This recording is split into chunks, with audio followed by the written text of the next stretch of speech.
Orang harus paham ini. Assalamualaikum warahmatullahi wabarakatuh. Warganet yang berbahagia, kita bersyukur hidup di Indonesia sebagai negara yang merdeka, sebagai tanah air kita. Mari cintai tanah air kita ini agar kita bisa melaksanakan perintah Allah dengan sebaik-baiknya. Dengan tingkat kepuasan yang akan sampai 82,2%, banyak yang meyakini, analis politik satu suara mengatakan bahwa Jokowi adalah Kingmaker 2024. Memang satu sisi puas ya, tapi kalau ditanya apakah ingin perubahan, ya tentu saja ada perubahannya karena memang di raportnya itu terlihat tadi sama-sama kita lihat bahwa pendidikan dan kesehatan saja yang di-approve bagus. Baik, Bang Irwan, ini angin segar gak buat koalisi perubahan? Makanya kami sejak awal kemudian mengusung Mas Anies, karena memang kami meyakini dengan semangat perubahan yang dibawa Mas Anies, kita akan memenangkan Pilpres 2024. Budaya di negeri kita juga pasca 10 tahun rejim itu ada kemudian kecenderungan semangatnya perubahan, walaupun secara misalnya survei dan lain-lainnya ada kepuasan masa rejim di akhir-akhir rejim kekuasaan. Tetapi kami yakini pasca 10 tahun masyarakat Indonesia cenderung akan menginginkan perubahan termasuk pergantian kekuasaan. Oke, tapi ada hasil yang berbeda nih dari surveinya Mas Jayadi. Perubahannya ini juga nggak hitam jadi putih gitu ya. Jadi ada beberapa hal yang baik juga bisa diteruskan. Kalau menurut saya kepuasan terhadap Pak Jokowi yang di infrastruktur dan kemudian penyebaran bansos, ini kan dua hal yang menjaga approval rate Pak Jokowi tinggi nih. Pembangunan infrastruktur dan bansos. Jadi menurut saya presiden selanjutnya kalau mau approval ratingnya tinggi seperti Pak Jokowi, dua hal ini infrastruktur dan bansos harus dilakukan. Tapi gitu. bagi koalisi perubahan, bansos itu bukan baru, itu produk Pak SBY. Nah, jadi maksud saya itu pasti akan diteruskan. Kalau baik kita lanjutkan, yang belum baik kita sempurnakan. Kombinasi kita begitu rubah, ya. Tapi kalau Mas perbaiki. Jayadi di survei LSI 65,2% responden mengatakan presiden selanjutnya harus sejalan dengan Presiden Jokowi. Kok bisa beda nih berdua? Yang dimaksud perubahan itu juga kan harus dipahami dulu apa yang dimaksud perubahan. Kalau misalnya 70% masyarakat menginginkan perubahan, apa yang dimaksud perubahan? Apakah perubahan kepemimpinan atau perubahan program? Itu yang harus diklarifikasi lebih jauh.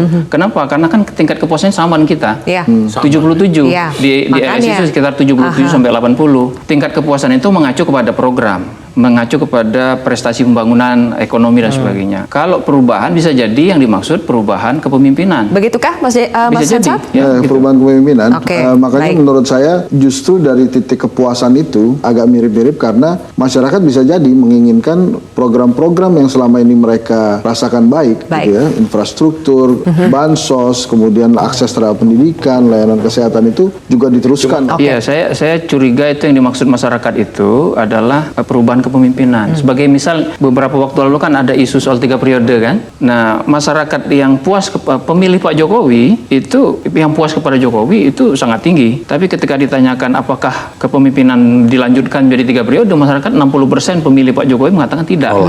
Jadi yang dimaksud perubahan mungkin soal perubahan kepemimpinan. Tapi tidak secara teori tidak mendukung kalau ini maksud perubahan itu adalah perubahan kebijakan. Secara umum ya, siapapun presiden ke depan tidak mungkin dia istilah Pak Jokowi itu tidak mungkin dia kayak SPBU dimulai titik nol, nggak mungkin. Nah, itu nggak ada gitu. Kalau Bang Habib Dan sedikit lagi, Ya. kalau kita tanyakan siapakah yang menurut Anda di dalam survei LSI April lalu, tiga-tiganya dianggap pantas kan? Cuman Iya, yang paling tiga-tiganya. tinggi Ganjar, Oke. 34%, lalu Prabowo 32%, lalu Anies. Jadi Anies pun dianggap oleh pemilihnya itu akan melanjutkan program Pak Jokowi. Oke, Gitu. baik. Kalau begitu untuk menentukan sosok cawapres, sekarang balik lagi ya soal cawapres, apakah memang harus dipilih juga sosok cawapres yang dianggap sejalan dengan Presiden Jokowi, Bang Habib? Kalau kami absolut ya melihat pemerintahan Pak Jokowi ini satu kesatuan ya, mau puasnya di mana, tidak puasnya di mana segala macam, yang jelas ini kebijakan Pak Jokowi harus dilanjutkan dan itu komitmen Pak Prabowo ya, yang satu frekuensi besar dengan Pak Jokowi. Kita lihat narasi-narasi yang disampaikan dan diimplementasikan Pak Jokowi itulah yang juga disampaikan dan dilaksanakan oleh Pak Prabowo. Dengan segala hormat mungkin juga bisa berbeda pendapat tadi soal detailing soal hukum dan lain sebagainya, tapi secara keseluruhan kita ingin ini dilanjutkan dan kita berkomitmen untuk melanjutkan, termasuk juga tentu pasangan cawapresnya Pak Prabowo itu juga harus satu frekuensi dengan Pak Jokowi. Oke, jadi nggak mungkin dong pasangannya Pak Prabowo tiba-tiba dari koalisi perubahan gitu ya? Saya pikir enggak, itu soal standing point ya. Oke. Kita menghormati teman-teman yang ingin koalisi perubahan, bahkan termasuk soal infrastruktur dikritik terlalu banyak jalan tol, kurang non kontrol dan lain sebagainya, ya kan, kita menghormati. Tapi kalau kami pada satu pendapat bahwa apapun ya pemerintahan Pak Jokowi inilah yang akan kita lanjutkan. Sepertinya kalau Gerindra, Prabowo itu melihat peran Presiden Jokowi itu begitu besar dalam penentuan koalisi, dalam penentuan cawapres bahkan. Bagaimana dengan PD Perjuangan? Perannya Presiden Jokowi sebegitu signifikan nggak sih seperti Pak Prabowo mencari cawapresnya? Kalau Pak Jokowi itu kan PD Perjuangan. Nah tentu tadi kembali tentang ketika bicara perubahan. Bagi kami adalah melanjutkan kepemimpinan Pak Jokowi itu, ya itu adalah bagian dari tugas besar kita melakukan perubahan di Indonesia tadi. Jadi apa yang dilanjutkan oleh Jadi Pak ini Jokowi? mau melanjutkan atau mau berubah atau kombinasi? Gimana itu Bang Masinton? Jadi begini loh, Pak Jokowi itu ya dia melakukan perubahan, oke? Dari zamannya Pak SBY. Iya. Oke. Ini kan kita bicara kesinambungan, jangan diputus tadi, gitu loh. Beliau melakukan kesinambungan, melakukan kepemimpinan, ya, melakukan perubahan di Indonesia. Oke. Begitu. Jadi perubahan itu tidak harus identik melalui dengan titik nol tadi pergantian, mulai dari titik nol pom bensin itu. Nggak sepakat dong sama Pak Jokowi. Loh, nggak sepakat. Soal konsep kalau perubahan itu berarti mulai lagi dari nol. Perubahan itu nggak melulu dari nol. Nah gitu loh. Oke. Ini pemerintahan, Ya. tingkat kepuasan masyarakat tadi oke, dilihat oleh masyarakat. Oke. Ya. Ya. Kami belum puas nih terhadap penegakan hukum. Ya oke, ini Ya. dibenahin. Ya, tapi Kami pertanyaan tidak saya belum puas nih dijawab Pak dengan- Masinton sebenarnya. Apa? Pertanyaan saya kan peran Pak Jokowi dalam penentuan cawapres Ganjar itu seperti apa? Jadi Bang Masinton gimana jawabannya? Peran Pak Jokowi dalam penentuan cawapres Ganjar? Ini Belum pertanyaan. terjawab soalnya tadi Bang. Jadi kan Bu Mega sudah jelas Ya. menyampaikan. Kami terbuka untuk menyampaikan. PDI Perjuangan ya, terbuka untuk membahas ini tentang cawapres untuk yang mendampingin Pak Ganjar. Pak Jokowi itu kader PDI Perjuangan. Nah tentu Artinya nggak ada urusan soal cawapres Ganjar. enggak dong. Jadi begini, dalam internal keorganisasian keputusan itu ada di Bu Ketum. Ibu Ketua Umum. Tentu Ibu Ketua Umum pastilah beliau ya memahami kondisi posisi masing-masing kader. Pasti kan juga jangankan masukan dari eksternal, dari internal kader pasti dimintain pendapat. Oke. Gitu loh, baik itu Ya, dalam konteks masukan terhadap lah ya. Ketua DPR, kader yang jadi ketua DPR, kader yang menteri, apalagi kader yang di Baik. presiden. Pastilah Oke. juga diajak bicara dalam konteks itu, gitu loh. Jadi menurut kita tidak perlu harus tadi pertanyaan tadi apakah Pak Jokowi diajak ini. tapi begini, itu automatically lah.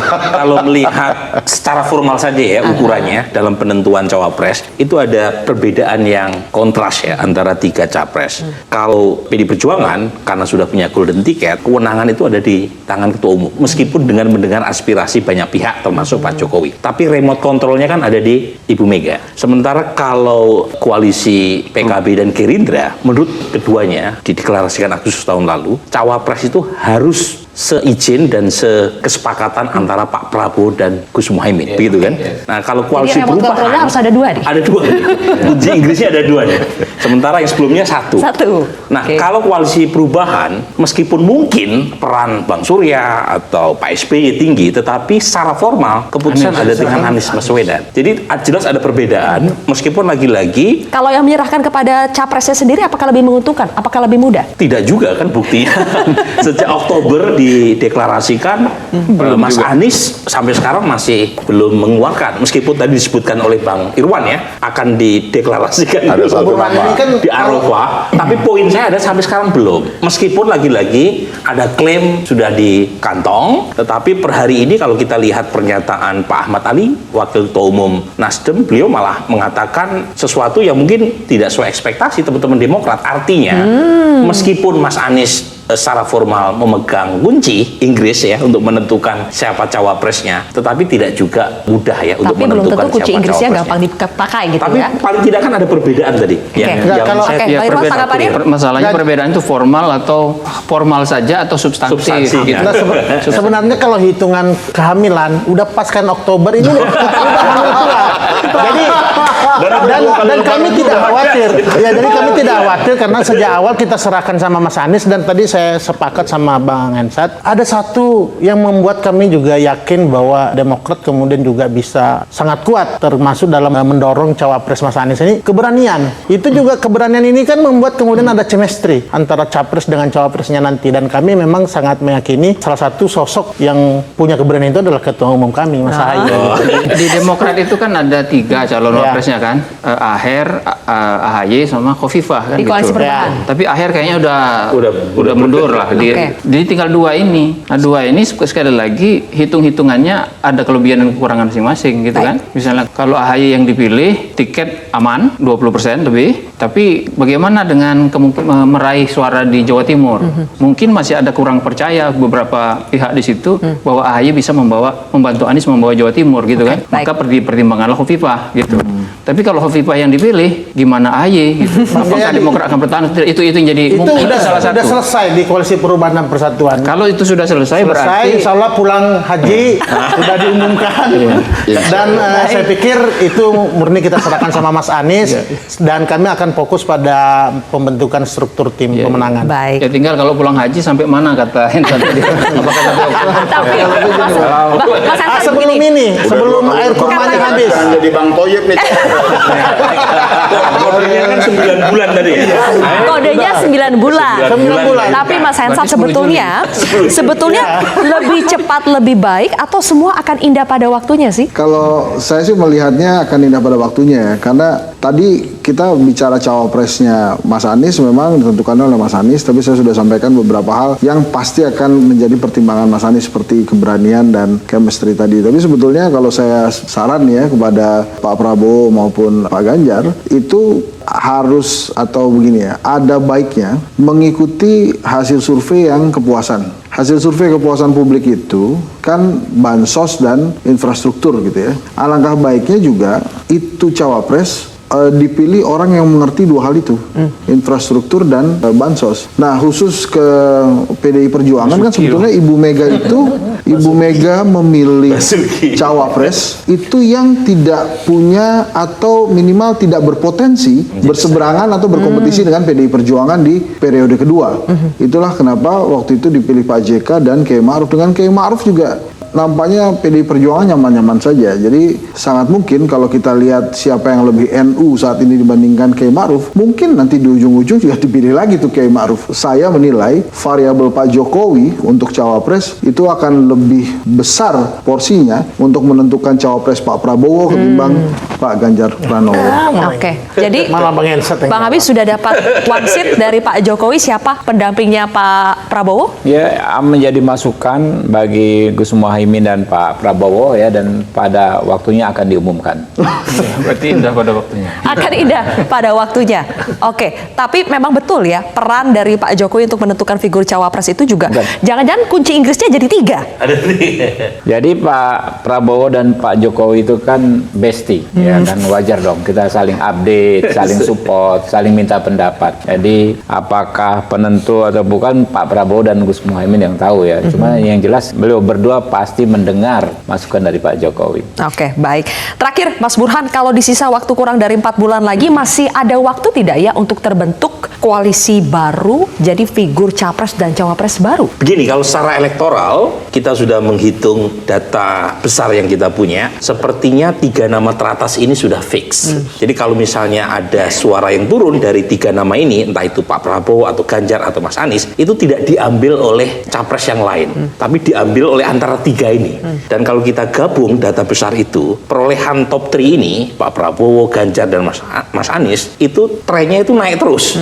Awalnya sekitar 60-an%, sekarang 89% itu berada di tangan 3 nama ini. Oke. Jadi artinya untuk memikirkan munculnya capres alternatif di luar 3 nama ini, itu mungkin hanya mukjizat. Kalau menurut saya munculnya koalisi baru itu mungkin kalau yang dipikirkan adalah bukan menang Pilpres, Ah. tapi menyelamatkan suara partai. Jadi Maka hanya menarik untuk untuk kotel memperhatikan efeknya. gerakan 3 partai. 1 Golkar, 2 PAN, 3 P3. P3 mengajukan Sandi sebagai cawapres. Kalau nggak diterima gimana? PAN mengajukan Erik sebagai cawapres. Tapi kalau nggak diterima oleh PDI Perjuangan gimana gitu? Golkar juga begitu. Golkar ini kan kalau dia tidak nyalonkan capres atau cawapres lagi, kan menarik partai besar tapi nggak pernah nyalon sejak 2014. Ya. Maka kali ini mungkin Golkar bisa aja berpikir Golkar, PAN, P3, pokoknya sekarang berpikir soal menyelamatkan suara partai, bikin koalisi baru. Maju untuk kalah ya. Ya. Semoga Allah senantiasa menuntun kita di jalan yang diridhoinya. Aku qouli hadza, astaghfirullah li wa lakum. Wassalamualaikum warahmatullahi wabarakatuh. Terima kasih.